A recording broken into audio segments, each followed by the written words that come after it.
when people go in there and they interrupt and they stand up, and in many cases they start things like, raising their fists and maybe hitting people, we're not going to, No, I'm not security going to has got to stand for handle that. and the people in that room won't stand. I know, Right. but the people in the room, in all fairness to them, I don't know. I mean, I don't know if they're going to stand for it, Bill, but that's what happens.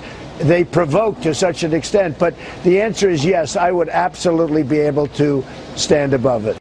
All right, joining us now, ladies and gentlemen, David Horowitz, founder of the David Horowitz Freedom Center, editor of FrontPage magazine, and author of the Black Book of the American Left. Volume 5 is where we are, Culture Wars. And oh boy, nothing could be more timely and appropriate, David. Welcome back, sir. Thank you.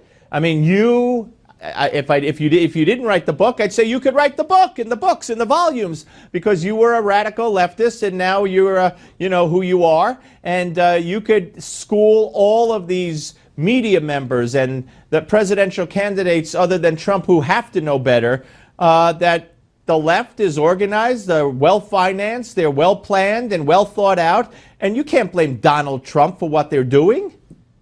No, it's very discouraging to watch Republicans go at each other's throats in the heat of battle. This is the one time you don't do it. This kind of fascist tactic, which is what it is, breaking up meetings, they went in to disrupt the meeting.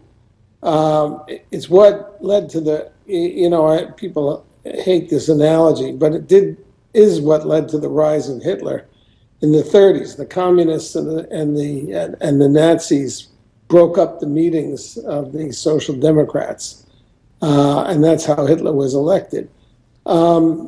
But they're fascist tactics anyway. The left is dedicated to shutting down the free speech of anybody who disagrees with them by calling them names like racist or sexist, and by physical violence. And we've seen it, from Ferguson and Baltimore, out of control leftist mobs. Occupy Wall Street was like this.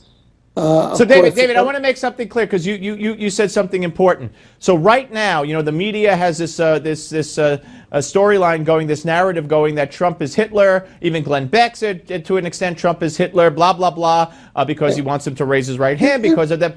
But so you're saying that the tactics the left is using right now is what led to the rise of Hitler, not what Trump is doing. No, the only real fascists in America are on the left, and everybody, the problem with the critics who want to compare Trump to Mussolini or something like that is that everybody knows Donald Trump. He's a very familiar figure. He's been, in front of the television cameras for 30 years. So those attacks backfire, which is why all the Republicans candidates who have tried to take Trump down have only taken themselves down instead.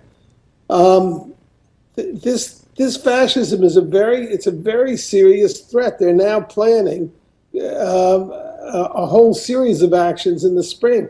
The Republican convention, it's going to be a major battle.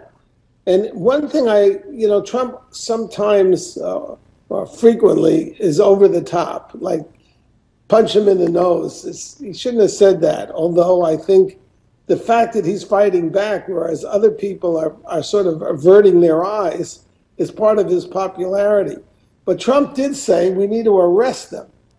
And that's the truth. I actually wondered this back in the 60s. Why, when I never occupied a building, but why weren't they expelling us from the school? It's a privilege, not a right. No, you're absolutely right. And David, you see these people, tearing up cities as they did in Ferguson. Why aren't they all in jail? Well, you know the answer. It's intimidation. It's capitulation. It's you gotta be. That's exactly right, Steve. All right, David, we're going to end it there, folks. David Horowitz. Check out the Black Book of the American Left. Volume 5, his Culture Wars. Check out the whole series. Thank you, David Horowitz. The Malzberg panel is next. Don't go away.